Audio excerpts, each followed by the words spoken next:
Fail मारिला सरकार Gokul mission.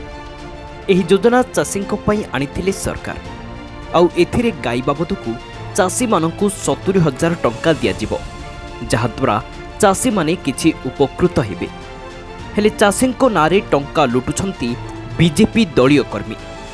एने अभियोग आनी बीजेडी, जहाकु नै आज उदला बीजेडी पक्षरु सांबादिक सम्मेलन अनुष्ठित होईछि। गो चाषी जे माने प्रकृत रे गाई चाष करंती एवं क्षीर उत्पादन करंती से भली हिताधिकारी को निया जाई नाही।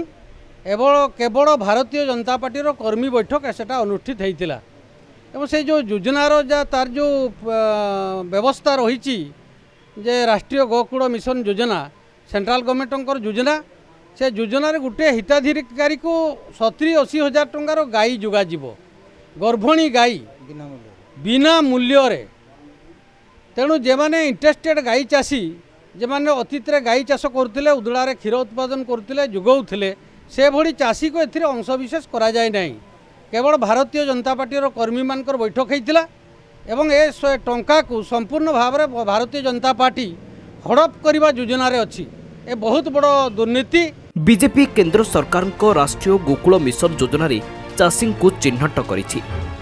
एपटे गोकुल मिशन कार्यक्रम को नहीं बैठक होइथिबा बेले सेठरे भारतीय जनता पार्टी रो कर्मकर्ता मानकु सजा जाइछि चाषी।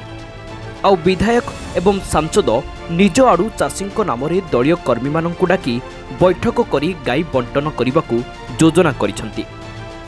एमिति कि स्थानीय भेटेनारी ऑफिसर को मध्य पूर्वरु कोनोसी सूचना प्रदान करा जाय नथिबा अभियोग होइछि। किंतु हमरो जनसाधारण ए बाबद रे किछि जानि नाहंती।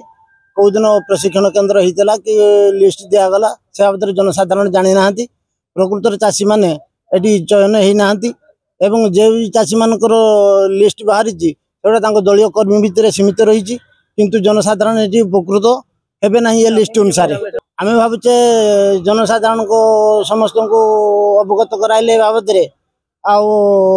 समस्त उपकृत हेते ना। प्रकृत चिन्हट ही ना, तेणु ये को आमर लिस्ट की बात दे आउ थे लिस्ट कले जनसाधारण आम भावुचे उपकृत होबे चिंता करें। ए संपर्क में बीजेपी नेता कि कर्मी मुह खोली नथिबा बेले बीजेडी रो एही अभियोग सत कि मिछ ताहा एबे बड़ प्रश्नवाची सृष्टि होइछि।